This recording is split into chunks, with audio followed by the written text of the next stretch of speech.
mendesiminasikan atau sosialisasi mengenai budaya positif.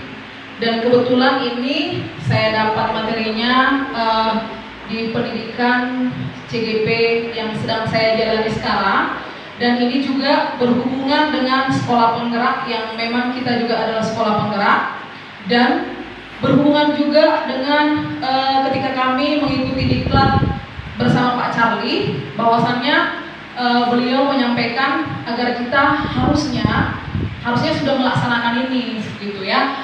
Nah, jadi setelah kami berbincang dengan kepala sekolah, ini kita mulai dari semester genap ini. Jadi nanti ada dia budaya positif, beberapa poin yang harus kita laksanakan.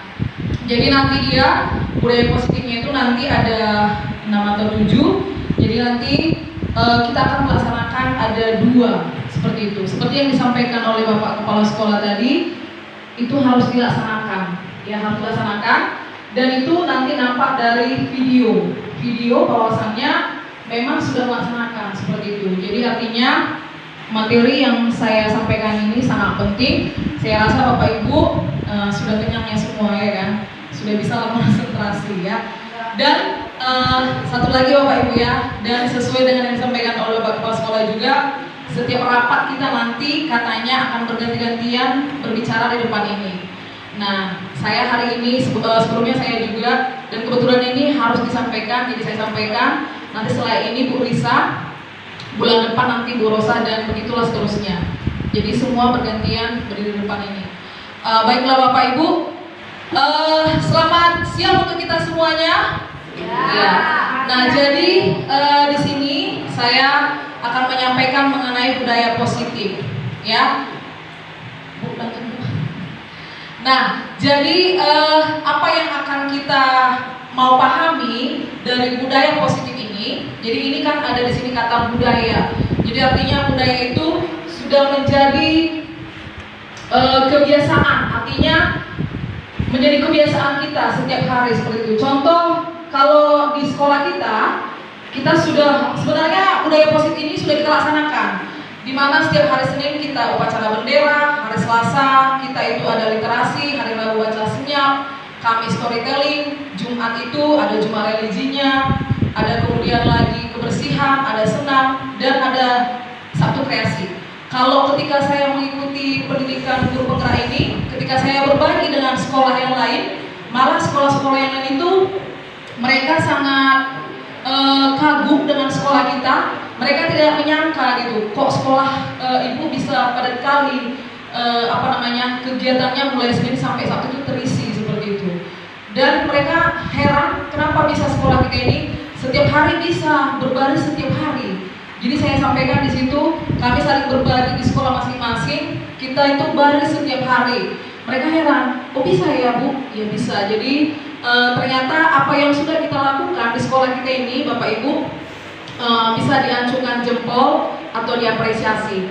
Tentu memang mereka heran, berarti guru-gurunya kreatif, ya. Iya. Dan memang itulah bersyukurnya kita di SMP Negeri 2 Beringin 1 Atap ini. Walaupun sekolah kita kecil, kita guru-gurunya kreatif, dan kebetulan memang semuanya guru-gurunya masih muda dan energi, ya. Nah, jadi yang mau kita pahami dari budaya positif itu, nanti kita lihat di sini disiplin positif dan kebijakan universal, kemudian teori motivasi, hukuman dan penghargaan, keyakinan kelas, kebutuhan dasar manusia, restitusi, 5 posisi kontrol, dan yang terakhir segitiga restitusi. Oke. Pasti dari yang saya paparkan di sini, pasti Bapak Ibu ada bahasa atau kalimat yang masih baru didengar, ya. Nah, saya juga seperti itu sebelumnya, namun setelah dipelajari nanti kita pahami, oh ternyata ini, dan bahkan mungkin kita sudah pernah melaksanakannya. Nah, yang pertama kita mau lihat dulu, yang pertama itu adalah disiplin positif. Oke, yang pertama adalah disiplin positif. Nah, Bapak Ibu, disiplin positif. Nah, jadi artinya di sini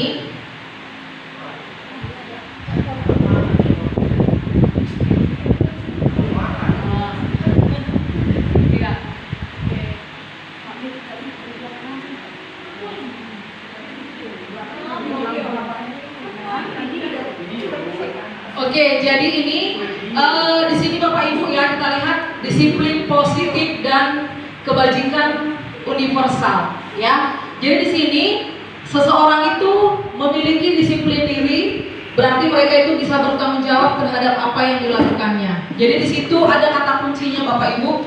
Sebagai pendidik, kita harus menciptakan anak-anak yang memiliki disiplin diri sehingga mereka bisa berperilaku dengan mengacu pada nilai kebajikan universal. Dan di situ kata kuncinya Bapak Ibu, disiplin positif itu harus lahir dari motivasi intrinsik. Kalau dikatakan intrinsik, berarti itu motivasi dari dalam diri. Nah, jadi artinya ketika seorang anak, ya, atau kita sendiri pun melakukan sesuatu hal, jangan karena takut karena atasan misalnya. Contoh misalnya kita kan, saya hari ini nggak terlambat lah, nanti kayaknya kepala sekolah datang gitu kan. Berarti itu adalah motivasinya ekstrinsik dan intrinsik. Berarti ketika saya mengerjakan tugas saya, karena memang ini sudah tanggung jawab saya seperti itu. Nah, jadi kita diharapkan sebagai pendidik, sebagai guru di kelas harus bisalah kita membuat siswa itu, mereka itu disiplin, tapi karena motivasinya intrinsik dari dalam diri mereka. Jadi ketika mereka agar tidak terlambat datang ke sekolah, itu harus dari dalam dirinya. Oh iya, saya harus berangkat ke sekolah, jangan sampai terlambat. Jadi itulah namanya motivasi intrinsik. Jangan sampai misalnya anak-anak kita hadir, kalau yang pada umumnya kita lihat siswa-siswa datang ke sekolah itu terlambat, atau misalnya oh hari ini hari Senin ya, nanti saya kena razia oleh wakil kesiswaan ini Bu Rosa gitu kan. Berarti itu motivasi ekstrinsik di situ si anak. Takut kena marah, takut nanti kena hukum, nah gitu. Takut nanti dipulangkan atau takut DO atau takut nilainya rendah. Itu adalah motivasi ekstrinsik. Nah, diharapkan kita di sini sebagai pendidik bisalah kita menciptakan anak-anak mereka itu memiliki motivasi intrinsik yang dari dalam diri mereka seperti itu. Nah, di situ ada kata-kata Bapak Ibu kebajikan universal ya. Kebajikan universal itu yang sudah kita terapkan selama ini. Itulah dia berkarakter. Yang berkarakter itu adalah apa? Bertanggung jawab. Kemudian apalagi Bapak Ibu? Berkebinekaan global, religius, mandiri. Itulah dia dikatakan kebajikan universal. Jadi diharapkan dengan anak-anak itu disiplin positif, maka anak-anak memiliki nilai kebajikan universal. Anak-anak itu nanti berkarakter, yaitu mereka bertanggung jawab. Jadi ketika siswa melihat ada sampah, ya kan, melihat ada sampah di kelas, mereka sudah langsung mengambil sampah ini, membuang pada tempatnya. Di situ mereka adalah bertanggung jawab. Jadi tidak perlu harus disuruh oleh guru, tidak perlu intrinsik ya Bapak Ibu ya. Nah, itulah untuk yang pertama. Kemudian yang kedua, itu ada di sini teori motivasi perilaku manusia. Motivasi itu berarti apa yang membuat kita melakukan sesuatu hal. Nah, contoh di sini ada tiga. Contoh misalnya yang sering kalau kita sebagai guru kan, kalau kita sebagai guru nih, misalnya RPP-nya dikumpulkan deadline-nya tanggal 20 bulan Februari misalnya. Contoh kalau saya tanya lo misalnya Bu Asni, kira-kira Bu Asni teori motivasi mana lah yang Ibu pilih dari yang tiga ini?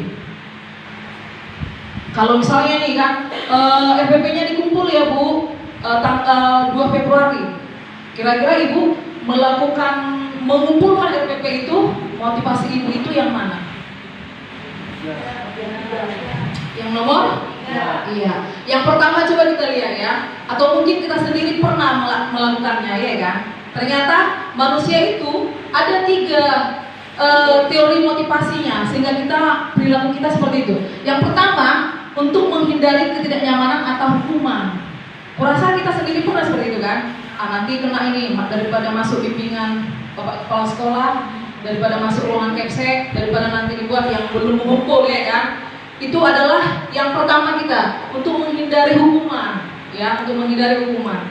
Kemudian yang kedua, ada juga seseorang itu melakukan sesuatu hal atau melakukan pekerjaan apapun, dia itu pengen mendapatkan imbalan atau penghargaan, agar dipuji, agar dibilang bagus gitu kan. Pokoknya biar dia dibilang oke, biar dia dibilang yang nomor satu. Itu ada motivasi dari dalam dirinya. Nah yang ketiga, ketika seseorang melakukan sesuatu hal itu karena memang dia menginginkan untuk menghargai diri sendiri dan dengan nilai-nilai yang sudah dipercaya. Jadi dari 3 motivasi perilaku manusia ini diharapkan baik kita sebagai pendidik, sebagai guru ataupun siswa, kita harapkan mereka itu bisa di level yang nomor 3. Jadi mereka itu melakukan apapun itu memang karena yang memang lahir dari dalam dirinya sendiri, tanggung jawab kepada dirinya sendiri gitu. Nah, jadi bukan karena ingin agar dapat imbalan atau biar dibilang dapat penghargaan gitu kan, atau misalnya untuk menghindari hukuman. Tapi kalau pada umumnya, ya kan, kalau di kelas yang sudah dijalani lah, contoh Bu Poni, kira-kira siswa yang Ibu hadapi dari 3 motivasi ini, siswa yang Ibu jumpai, yang nomor berapa sering Bu? Nomor 1 ya. Nah itulah, makanya itulah tugas kita sebagai pendidik, bagaimanalah caranya. Dan saya sendiri juga masih sama seperti itu juga ya. Yang saya jumpai di kelas masih teori motivasi yang nomor 1 sering. Mereka itu melakukan mengerjakan tugas, melakukan diam di dalam ruangan. Pasti itu hanya karena itu aja, menghindari ketidaknyamanan atau hukuman. Nah, atau misalnya seperti Bu Lisa kan, ketika dia masuk ke kelas, pasti siswanya udah tahu ini. Oh nanti daripada disuruh aku mencatat 50 kali saya tidak apa itu Bu? Nah itulah jurus jitu dari Bu Lisa ya kan. Nah jadi ketika dalam benak siswa itu, oh ini nih Bu Lisa masuk, udah mereka tertib. Ketika sama guru yang si B masuk, bisa mereka ribut ya kan? Kan ada seperti itu anak-anak kan. Jadi anak-anak ini mereka masih belum intrinsik dari dalam diri. Nah itulah tugas kita sebagai pendidik, bagaimana caranya agar ya kita sendiri juga sih sebenarnya ini nggak hanya untuk siswa, kita sendiri pun dalam melaksanakan tugas kita ataupun siswa di dalam kelas, kita harap mereka itu motivasi mereka itu adalah yang nomor 3. Jangan karena hanya untuk menghindari hukuman, atau jangan juga kita melakukan tugas kita hanya untuk mendapat imbalan atau penghargaan. Oke Bapak Ibu ya. Nah itulah yang untuk nomor 2. Yang selanjutnya Bapak Ibu, di sini Bapak Ibu, inilah dia Bapak Ibu yang saya sampaikan tadi. Inilah mungkin nanti yang harus kita terapkan di dalam kelas kita masing-masing. Ini harus kita terapkan ya. Nah ini keyakinan kelas. Nah sebenarnya ini bahasanya diganti. Tidak ada jadi keyakinan kelas itu dulunya itu sering disebut ke peraturan kelas ya. Misalnya peraturan, contoh nih Bu Risa, ini di kelas 93, dia membuat di sini kan peraturan kelas 93. 1, tidak boleh ini. Ketika contoh Bu Risa, ketika Bu Risa membuat peraturan, itu ada nggak Ibu melibatkan siswa? Ada Bu? Atau misalnya hanya Ibu sendiri misalnya mengetik langsung, tidak boleh ribut, tidak boleh ini, baru langsung Ibu tempel? Ibu melibatkan siswa atau bertanya kepada siswa enggak? Peraturannya apa aja nak? Seperti itukah? Atau langsung Ibu sendiri? Yang biasanya melibatkan siswa ya. Kalau misalnya Bu Silvi sebagai wali kelas, kalau buat peraturan lah, pasti kan misalnya kan kalau wali kelas kan di situ pasti kan buat peraturan ya kan. Kira-kira wali kelasnya kah yang langsung, oke, peraturan ketika saya masuk adalah 1, 2 sampai 10, atau pernah nggak siswa itu dilibatkan? Bagaimana anak-anak? Ketika nanti kita belajar harus begini, atau menurut si A bagaimana? Kira-kira Bu Silvi gimana caranya? Kalau saya biasanya sesuai kondisi. Ada yang saya sendiri yang langsung membuat peraturan, ada juga peraturan yang memang harus melibatkan siswa. Melibatkan siswa ya. Kalau Mem Surati? Peraturan yang kita buat untuk kelas, kemudian saya wali kelas 92 ya, itu kita ikutkan pendapat dari siswa juga, ya kan? Lalu apa yang kita sepakati untuk kita membuat peraturan yang ada di kelas kita ketika kita memulai pembelajaran. Oke, terima kasih ya Bu. Iya, bagus lah ya. Berarti sebenarnya tanpa kita pelajari pun ternyata kita sudah menerapkannya ya Bapak Ibu ya. Jadi kalau dulu itu namanya peraturan. Jadi itu sekarang ini kalau di sekolah penggerak, kurikulum merdeka itu tidak menggunakan kata-kata peraturan lagi. Jadi kalau dikatakan peraturan, berarti seolah-olah ini aturannya, titik. Tidak ada lagi, berarti yang membuat itu adalah si pribadi si guru itu aja. Jadi di sini namanya sekarang Bapak Ibu adalah keyakinan kelas. Jadi nanti ini semester genap, setiap wali kelas Bapak Ibu harus membuat keyakinan kelas. Jadi nanti keyakinan kelas ini itu tidak dibuat misalnya hanya diketik di selembar kertas baru di print, bukan. Itu nanti Bapak Ibu caranya adalah anak-anak itu nanti boleh misalnya dibagi kelompok. Contoh ini kelompok A, ini kelompok B, itu kelompok C, boleh seperti itu. Baru nanti setiap kelompok kita kasih tahu Bapak Ibu stick note kan, yang berwarna-warni itu, kertas yang warna-warni. Tahu stick note kan Bapak Ibu? Nah, kita bagi stick note-nya. Jadi kita biarkanlah anak-anak itu menulis apa yang mereka inginkan agar kelas itu, misalnya contoh kelompok A, oke silakan kelompok A buat dulu keyakinan kelasnya, kelompok B, kelompok C gitu kan. Baru nanti kita buat di sini karton di depan. Karton itu silakan kelompok A menempelkan keyakinan kelas yang mereka inginkan, ditempellah di sini. Kelompok C silakan menempel di sini seperti itu. Nah, itulah yang menjadi keyakinan kelas di kelas 92 yang oleh wali kelasnya Mem Surati gitu. Begitu juga dengan Bu Risa. Jadi artinya keyakinan kelas itu adalah lebih tinggi lagi dari peraturan. Keyakinan itu berarti yang mereka yakini itu bahwasannya ketika belajar tidak boleh makan. Nah, gitu. Atau misalnya yang mereka yakini kalau belajar itu jangan mengganggu teman. Itu kan keyakinan kelas itu dia. Tapi keyakinan kelas itu harus bersama-sama dibuat bersama siswa, sehingga mereka yang membuat, ya mereka juga harus sepakat untuk melaksanakan keyakinan kelas itu, begitu ya. Jadi ketika nanti anak-anak mereka melakukan kesalahan, karena memang tidak ada manusia yang tidak pernah berbuat salah ya kan, pasti. Tapi dari kesalahan anak-anak bisa belajar seperti itu. Jadi kita nanti tinggal bertanya aja, coba kita lihat sesuai nggak dengan keyakinan kelas kita, seperti itu misalnya. Contoh misalnya di kelasnya Mem Surati ya kan. Nah misalnya di situ ada Siti Jahara. Nah misalnya Siti Jahara pernah satu minggu absen. Udah, kira-kira bagaimana Siti Jahara? Bagus nggak yang kamu lakukan itu? Coba sesuai nggak dengan keyakinan kelas kita? Seperti itu dia. Karena keyakinan kelas itu sudah dibuat seperti itu Bapak Ibu ya. Nah, jadi itu nggak hanya ditulis tangan ya. Jadi dia dibagi stick note-nya, baru ditempelkanlah di karton tadi, baru kemudian itulah ditempellah di dalam kelas. Dan itu tidak hanya di stick note juga, boleh di bentuknya agak cantik, nanti saya tunjukkan Bapak Ibu ya. Itulah untuk keyakinan kelas ya. Oke, selanjutnya yang selanjutnya, nah ini dia kebutuhan dasar manusia. Nah, jadi ternyata manusia itu kebutuhan dasarnya ada manusia ini kebutuhan bertahan hidup. Bertahan hidup itu ya makan, minum, itu kebutuhan bertahan hidup ya. Seperti yang kita laksanakan tadi, kita baru makan, bertahan hidup itu kan. Itu kurasa kita udah paham. Nah, kemudian ada lagi kebutuhan mendapatkan cinta dan kasih sayang, ada penguasaan, ada kesenangan, ada kebebasan. Nah, sekarang Bapak Ibu, kita sebagai seorang pendidik, sebagai guru harus bisa memahami apa sebenarnya kebutuhan yang diinginkan oleh si anak. Contoh, di kelas kita masing-masing pasti kan memiliki, contoh di kelasnya Bu Wahyuni ya kan, nah ini yang paling cocok. Contoh di kelasnya Bu Wahyuni, Siki memang siswanya 84 ya Bu ya, yang terkenal ya kan. Nah 84 ini coba dulu, tapi mungkin ini teori ya kan, prakteknya ya, tapi setidaknya kita teorinya tahu lah dulu ya kan.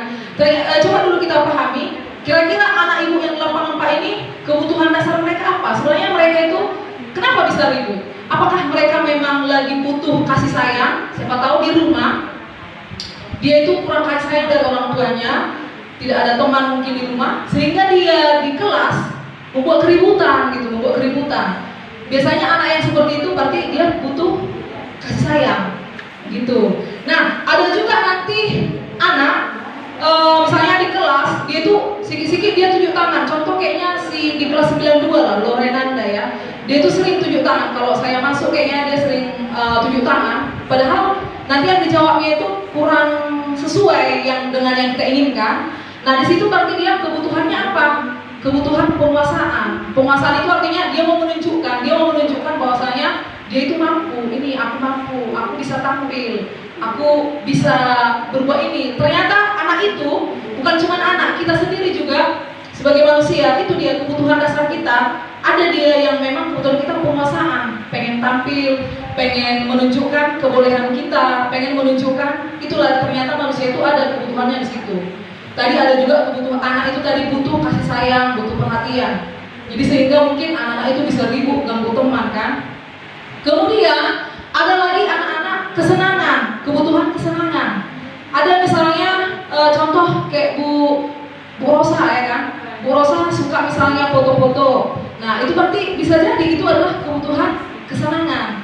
Kesenangannya adalah misalnya selfie. Jadi ternyata Bapak Ibu ya. Nah ternyata manusia itu dia ada kebutuhannya. Jadi di sini kita harus bisa memahami anak-anak di dalam kelas. Kita sebagai seorang pendidik harus bisa memahami Bapak Ibu.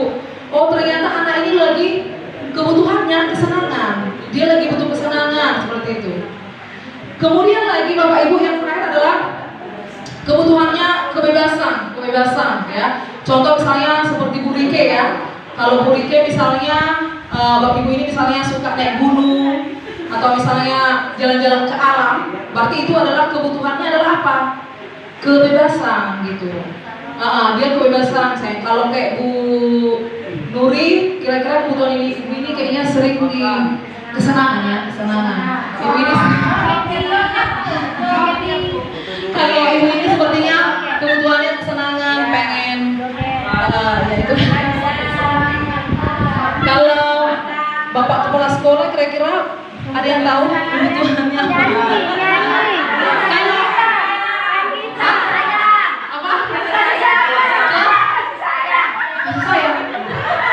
Tapi kalau saya menilai Bapak ini kebutuhannya adalah penguasaan. Karena Bapak itu tampil sering juara. Jadi Bapak ini seperti tadi lah ya, bisa dia main gitar. Itu sedang menunjukkan bahwasanya Bapak ini bisa mampu gitu. Jadi Bapak ini kebutuhannya penguasaan. Kebutuhan Bapak ini penguasaan. Iya.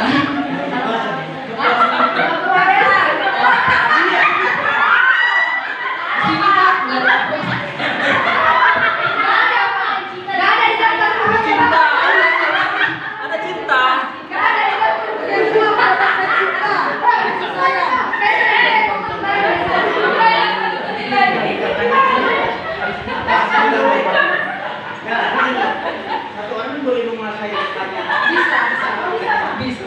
Bisa, satu orang bisa, semuanya pun bisa. Hanya saja ada dia setiap pribadi itu ada yang lebih menonjol gitu. Jadi sama dengan siswa kita dalam kelas. Nanti misalnya anak ibu inilah, siapa nama anak ibu yang paling baik gitu? Ya, contoh misalnya si Adeo kan. Coba dulu ibu sebagai wali kelas boleh kira-kira sebenarnya dia lagi butuh kebutuhan apa sih dia gitu? Apa misalnya boleh? Iya, siapa tahu dia misalnya orang tuanya yang broken home, berarti dia lagi butuh kasih sayang.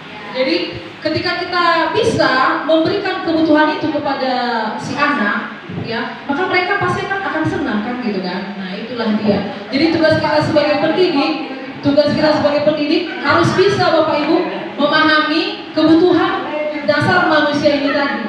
Nah itu. Tunggu dulu ya Bu, nanti dulu ya Bu. Bu apa yang silakan.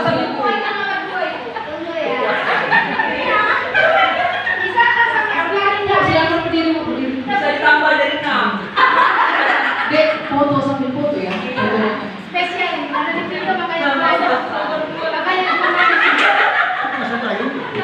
oh, satu Pak, cukup ya satu nih Pak. Ini kan ada kebutuhan dasar manusia, ada berapa? 5. Nah kalau sama sekali anak itu nggak ada di antara 5, gimana itu? Tunggu dijawab ya Bu, kita tunggu jawabannya.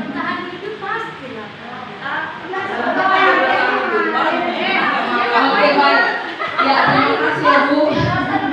Tapi ini kebutuhan dasar manusia ini sudah sesuai dengan kata ahli, dan menurut saya tidak sesuai dengan kata ahli pun kita pasti mengakui bahwa dari namanya manusia pasti memiliki membutuhkan yang kebutuhan ini semuanya.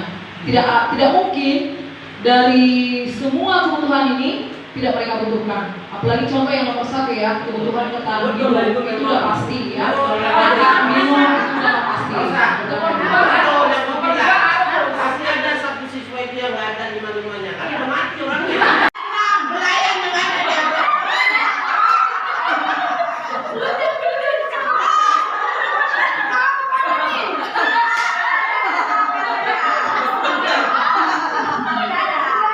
Oke lah ya Bapak Ibu ya. Jadi ternyata kita ketika ketawa ini pun Bapak Ibu, kita lagi ada kebutuhan di sini. Kebutuhan karena memang kita butuh senang kan. Jadi kita dengan tertawa inilah dia. Jadi memang ini benar yang dikatakan ahli itu ya.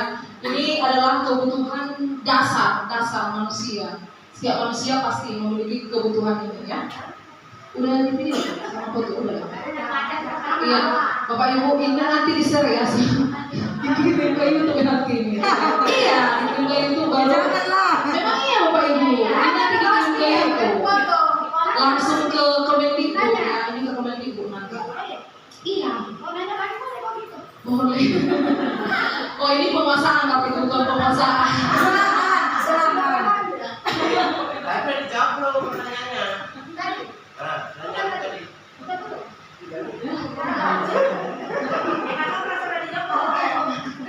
Oke, Mem Surati belum tanya. Kira-kira Mem Surati kebutuhan apa? Cek. Hah? Kayaknya Mem kebutuhan nomor 4 kesana nggak? Kebebasan ya. Oke lah ya. Nah, pokoknya Bapak Ibu itulah dia kebutuhan dasar manusia. Jadi kita sebagai pendidik harus bisa memahami apa yang sedang dibutuhkan oleh anak didik kita ya. Oke, kita lanjutkan lagi sedikit lagi. Oke, kita lanjutkan lagi Bapak Ibu. Nah, di sini ada 2 poin lagi ya. Nah, ini ada 5 posisi kontrol guru. Oh, ini kurang 1 ya, kurang 1 ya. Jadi di sini Bapak Ibu coba 5 posisi kontrol guru. Guru itu nanti ada sebagai penghukum, ada sebagai pembuat rasa bersalah, ada dia pemantau, ada manajer, satu lagi guru itu dia itu adalah teman. Kira-kira Bapak Ibu dari 5 kontrol guru ini, kira-kira Bapak Ibu sering melaksanakan yang mana Bapak Ibu sebagai pendidik dalam kelas? Bu Rosa penghukum. Kalau Pak Gani kira-kira? Teman. Kalau Bu Lisa hukum. Kalau Bu Poni Bu Asri Bu Istri Bu Silvi. Kalau Bu Ike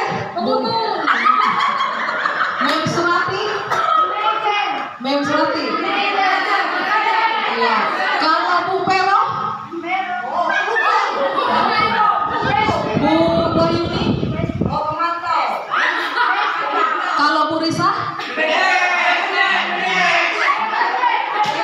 Oke ya, Bapak Ibu ya, coba. Jadi gini. Jadi Bapak Ibu, betul sekali ya. Ternyata banyak hal dari setelah kita pelajari ini, barulah kita paham. Oh ternyata aku selama ini sering di posisi ini sebagai guru. Jadi ada dia, jadi siswa itu Bapak Ibu, ketika kita masuk ke dalam kelas, siswa itu nanti bisa menilai dari 10 guru yang masuk, mereka udah tahu nanti kalau guru yang ini pemantau, ada dia sebagai teman. Tapi kira-kira Bapak Ibu, menurut Bapak Ibu dari posisi kontrol guru ini, kontrol guru mana lah yang paling bagus? Sebagai teman. Ada lagi? Pemantau, manajer. Oke, yang menjawab manajer hanya Bu Nuri. Oh, Bu Rike ya. Nah, yang menjawab manajer Bu Rike dan Bu Nuri. Kira-kira yang paling tidak bagusnya yang nomor berapa?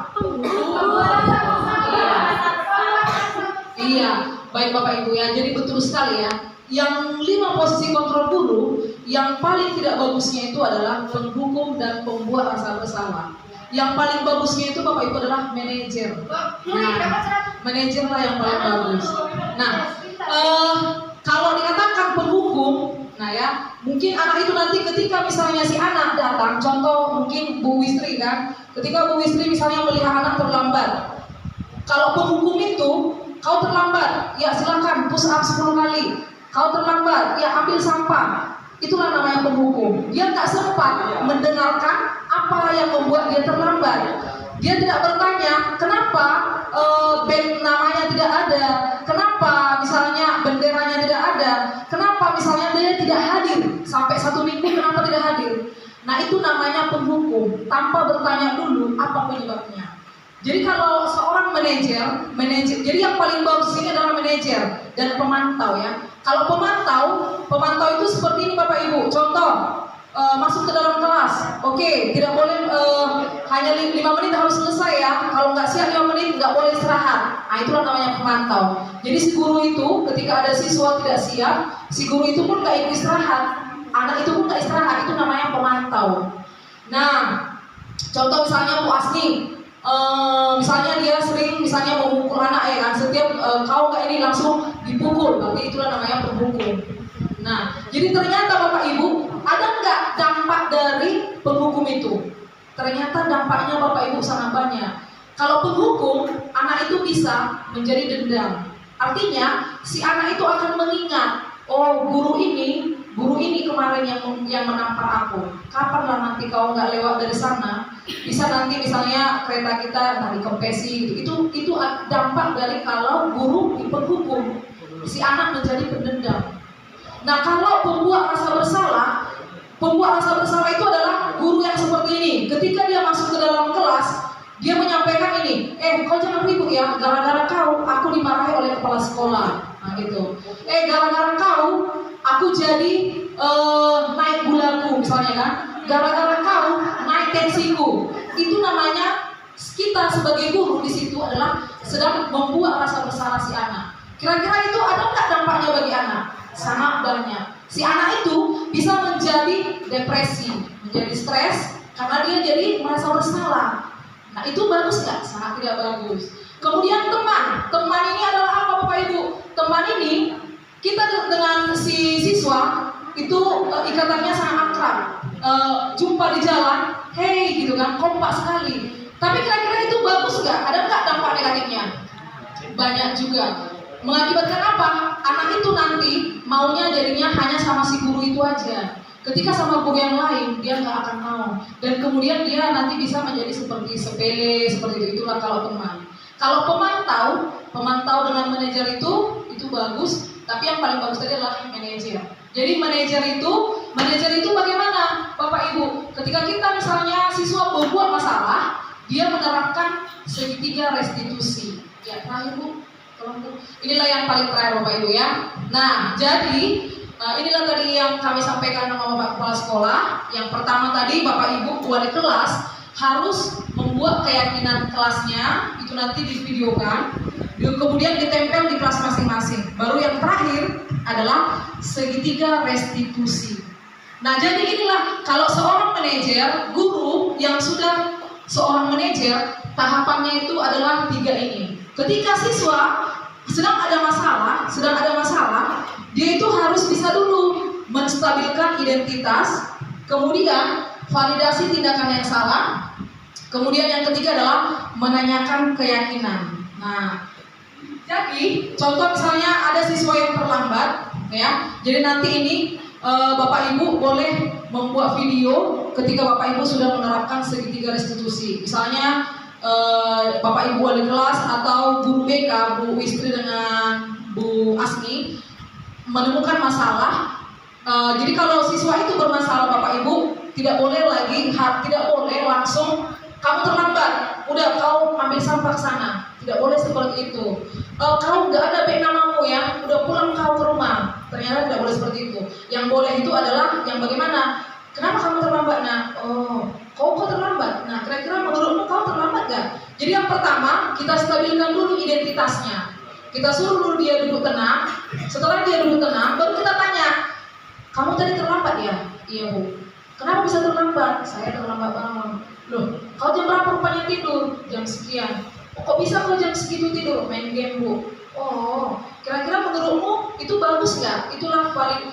Di situ tadi stabil identitas dulu kan, kita buat dulu tenang, kita tenangkan dulu dia agar dia mau bercerita. Baru setelah itu kita validasi tindakan yang salah. Kita tanya sama dia, menurutmu yang kau lakukan itu salah nggak? Dia langsung respect, nanti pasti menjawab, iya salah Bu. Nah, kira-kira bagaimana solusinya agar kamu ke depan tidak ini? Sesuai nggak itu dengan keyakinan kelas kita? Itu kembalikan. Oh, enggak. Apa keyakinan kelas kita? Tidak boleh datang terlambat. Nah, seperti itu. Baru kita carilah solusi. Kita suruhlah si anak itu mencari solusinya. Iya, biar nggak terlambat bagaimana caranya? Kamu lebih cepat tidur, atau misalnya dikurangi main game. Nah, itulah dia. Itulah dia yang disebut dengan segitiga restitusi. Ya, Bapak Ibu ya. Oh, iya, yang terakhir Bapak Ibu ya kan. Terus ini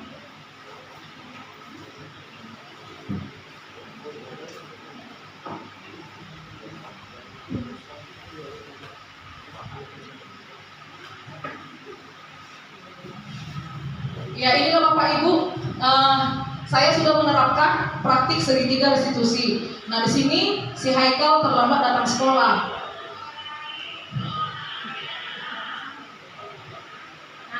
Betul ya terlambat?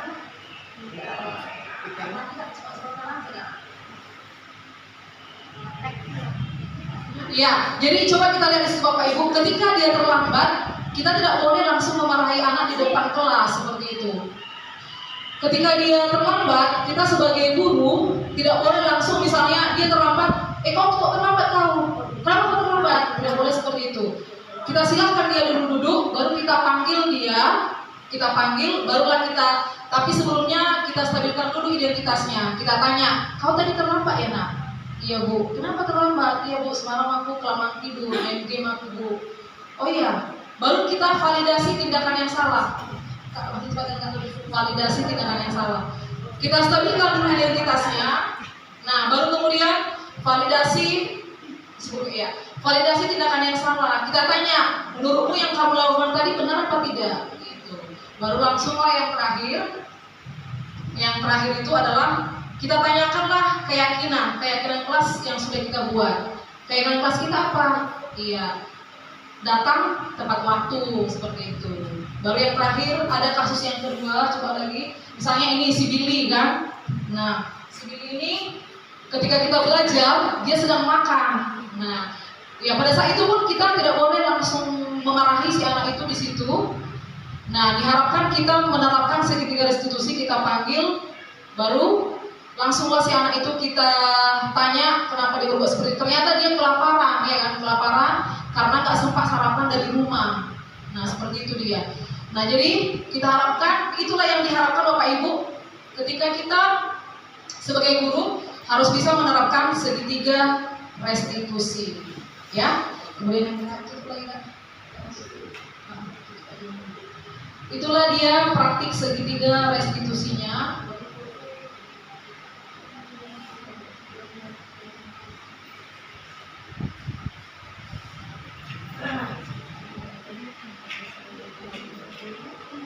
Oke Bapak Ibu, nah ini lagi contoh keyakinan kelas yang bisa dibuat di dalam kelas seperti itu ya kan. Bisa dibuat misalnya ada mengenai kehadiran, nanti tepat waktu, kerapian, ada kebersihannya.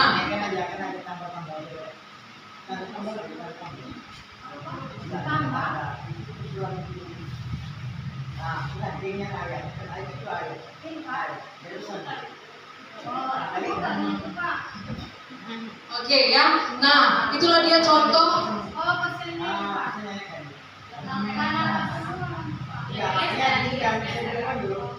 Oh ya, nah inilah contoh Bapak Ibu keyakinan kelas yang dibuat misalnya. Nah oke, jadi keyakinan kelas itu nanti dibuat bersama-sama dengan siswa dan juga guru. Berarti misalnya di situ kan mengenai kehadiran, hadirlah tepat waktu seperti itu. Nah, jadi nanti Bapak Ibu, ketika Bapak Ibu membuat kelompok, siapa tahu sama nanti hasil keyakinannya, Bapak Ibu bisa menyimpulkan, wali kelasnya tadi bisa menyimpulkan bersama-sama. Oh berarti keyakinan kelas kita yang pertama adalah ini, yang kedua adalah ini, yang ketiga dan seterusnya adalah ini, begitu. Jadi Bapak Ibu, untuk Bapak Ibu wali kelas itu nanti adalah membuat keyakinan kelasnya. Jadi ini kebetulan ini adalah semester genap, masih ajaran yang baru lah ya untuk semester genap ini. Bapak Ibu wali kelas itu nanti membuat keyakinan kelasnya di kelasnya masing-masing. Nah seperti itu dia ya. Jadi kemudian yang kedua, dan nanti Bapak Ibu jangan lupa itu Bapak Ibu videokan ya. Sehingga setelah Ibu videokan, Bapak Ibu videokan nanti Bapak Ibu bisa menguploadnya ke PMM. Nah itu menjadi bukti karya Bapak Ibu. Nah, seperti itu ya Bapak Ibu ya. Nah kemudian nanti Bapak Ibu setelah itu ketika Bapak Ibu menghadapi suatu masalah, pasti ada masalah, Bapak Ibu boleh menyelesaikannya dengan segitiga restitusi tadi. Nah itulah dia Bapak Ibu mengenai budaya positif. Yang artinya tadi adalah yang membuat si anak itu bagaimanalah kita sebagai seorang pendidik, sebagai guru bisa menciptakan anak-anak ketika mereka melakukan sesuatu hal itu adalah motivasinya itu adalah motivasi intrinsik dari diri mereka sendiri, dan mereka juga motivasinya itu adalah tanggung jawab kepada dirinya sendiri, bukan karena hukuman, bukan karena penghargaan. Dan kemudian lagi kita sebagai pendidik juga harus bisa ya menerapkan ini di kelas kita masing-masing. Jadi intinya Bapak Ibu, kurikulum Merdeka ini adalah memang benar-benar merdeka mengajar, merdeka belajar. Nah itu dia. Jadi yang diharapkan sebenarnya dari kurikulum Merdeka pada siang hari ini semoga bermanfaat buat Bapak Ibu semuanya. Terima kasih, selamat siang untuk kita semuanya. Atau ada pertanyaan? Ada pertanyaan Bapak Ibu? Pas? Oke, baik. Berarti keyakinan kelasnya itu sampai kapan lah kita buat apanya? Iya, kita sepakati lah.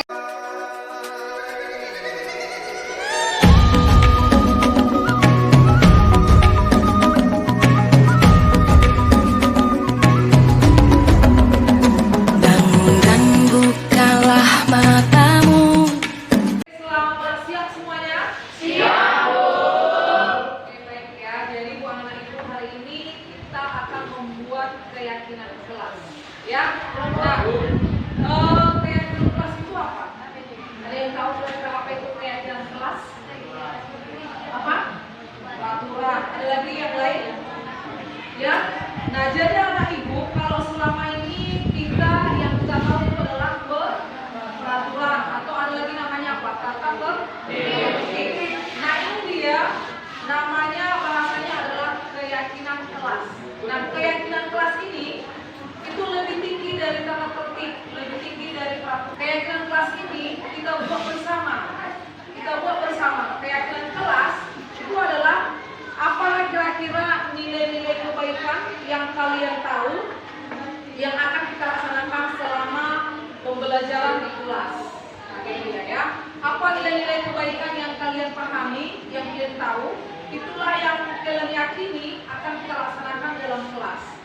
Contoh, nilai-nilai kebaikan yang dipahami Rizky apa misalnya? Nilai-nilai kebaikan. Saling? Oke, boleh ya. Misalnya dalam kelas harus saling tolong. Iya, boleh. Itu kan nilai kebaikan kan? Harus saling tolong menolong. Iya, betul. Adam, kira-kira nilai-nilai kebaikan yang kamu yakini kita laksanakan di dalam kelas ini apa? Apa kira-kira? Kan banyak kan nilai kebaikan kan? Banyaklah nilai-nilai kebaikan, berarti hal-hal baik yang kita lakukan ketika kita di dalam kelas. Apa kira-kira Wanda? Atau ada yang tahu? Nilai-nilai kebaikan apa kira-kira?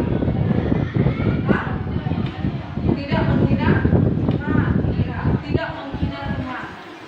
Ya, itu adalah nilai kebaikan itu kan? Tidak menghina teman, apalagi tadi saling tolong menolong, apalagi kira-kira saling berbagi kepada teman, apalagi membuang sampah pada tempatnya, itu kan nilai kebaikan kan?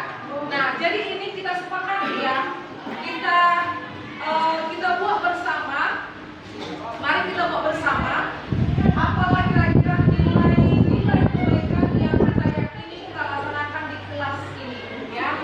Di sini, ya. ya karton, ya karton sudah ibu tempel, oke. Di sini sudah ibu tempel karton untuk meletakkan nanti apa yang menjadi keyakinan kelas 93, oke. Nah, jadi bu anak ibu, di sini ada kertas ibu kasih stick note, ya. Ada ibu kasih kertas stick note.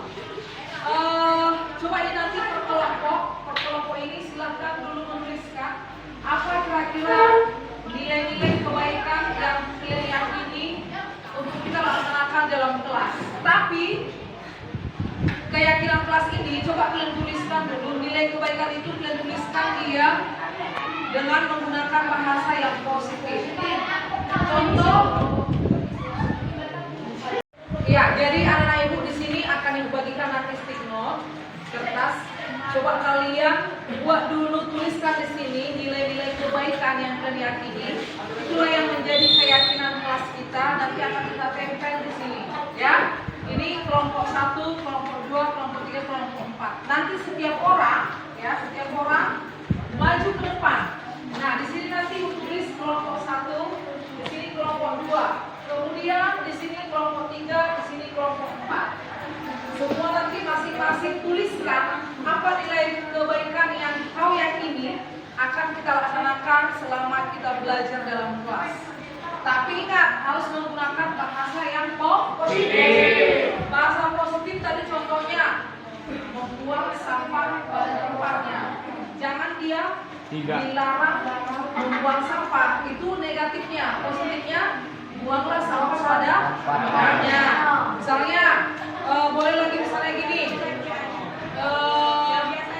datang tepat waktu, itu bahasa positif. Bahasa negatifnya, dilarang terlambat ke sekolah. Nah, itu bahasa negatifnya. Nah, coba kalian buat nilai kebaikan yang kalian yakini, ya ini kamu sendiri ya, kalian yakini akan kita laksanakan, ya, akan dilaksanakan di dalam kelas ketika belajar.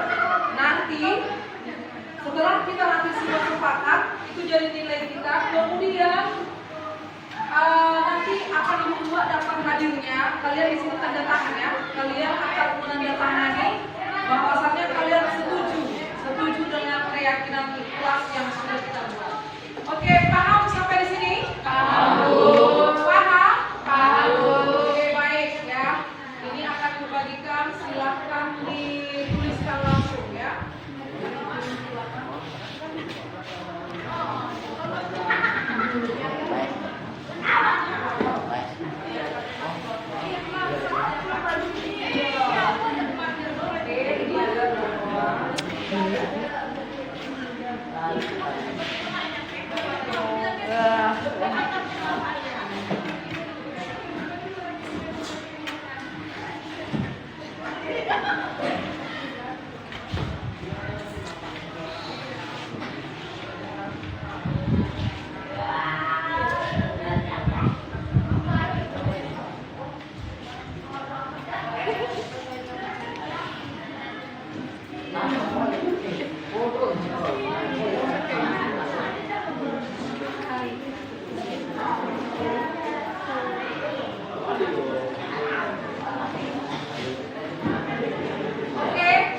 Silakan kalian tuliskan apa yang menjadi keyakinan kalian.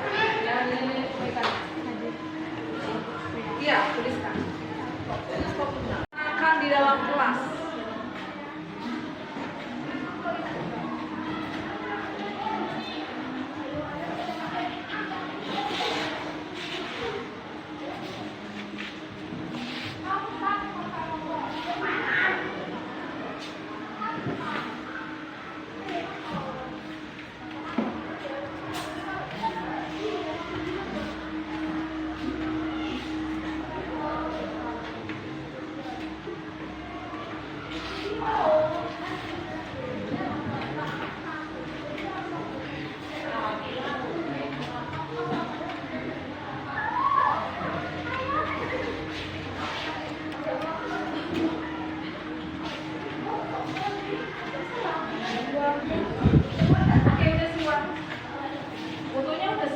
Udah, Bu.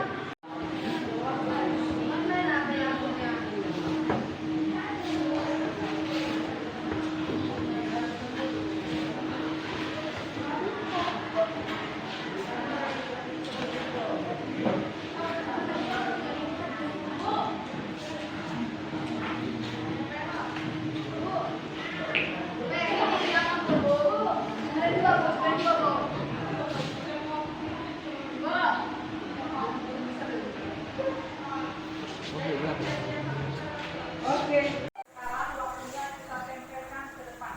Nah sekarang coba dulu kelompok 1 yuk. Satu-satu ke depan, silakan ditempel tempel di sini. Juliana ayo. Maju ke Juliana. Nah Juliana di sini. Oke. Ya, dia kesana. Oke lanjut, langsung. Coba jangan lama-lama, lanjut aja langsung. Lanjut. Iya. Coba langsung semua udah maju gitu, semua bahasa ini maju.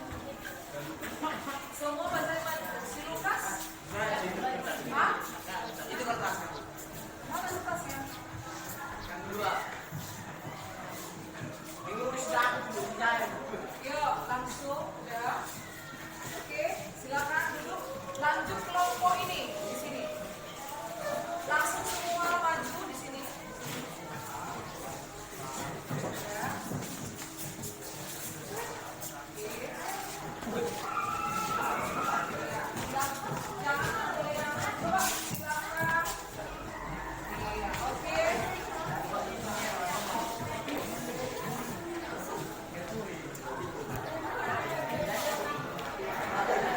Kamu terbalas nanti. Udah oke, silakan kelompok ini di sini. Ada di sini.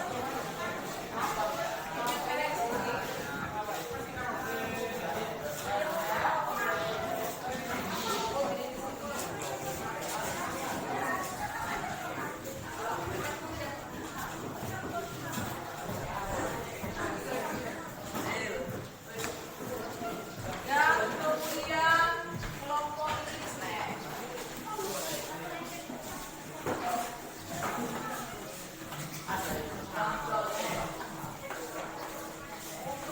Ya, nanti akan kita bacakan. Nanti akan Ibu panggil satu per kelompok untuk membacakan hasil keyakinan kelas.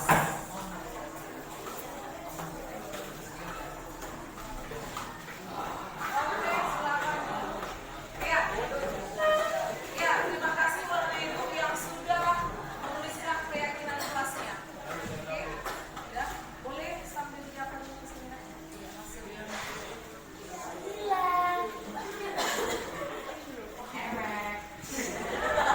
Jadi jangan menggunakan ini, tidak boleh. Nah, dilarang. Itu tidak usah kita gunakan bahasa itu. Langsung aja yang kita laksanakan itu adalah yang tertuliskan itu adalah yang kita laksanakan. Nah, gitu dia. Jadi makan di kantin. Nah, gitu kan. Buang sampah pada tempatnya. Itu aja yang kita ucapkan, itu yang kita laksanakan. Oke, paham? Paham. Karena untuk itu tepuk tangan untuk kita semua yang sudah memakai.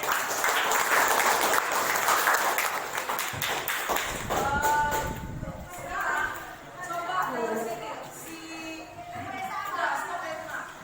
Kelompok 2 hadir tepat waktu, membuang sampah pada tempatnya, menjaga ketertiban kelas, gotong royong membantu teman yang lagi weekend, hadir tepat waktu, menjaga kebersihan kelas atau ruangan sekolah, mengerjakan tugas tepat waktu, menjaga ketertiban kelas.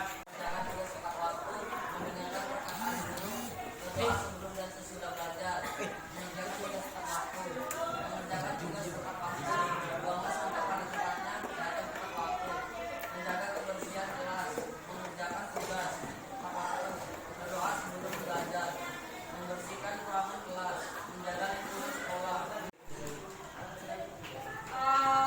Keyakinan kelas itu nilai kebaikannya kita buat dia menggunakan bahasa yang positif, jangan negatif. Tapi di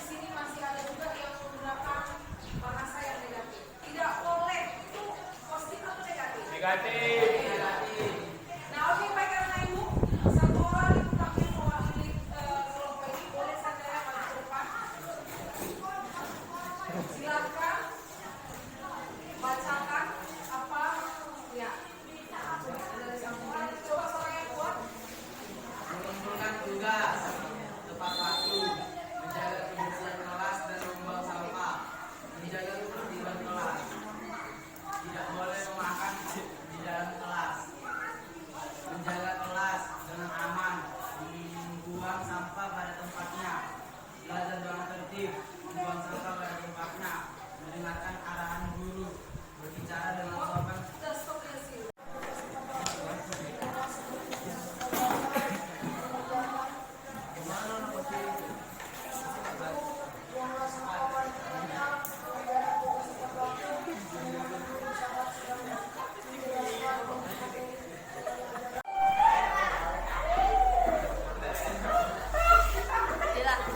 Dan kelompok ini Sophia Maya. Sila, WA.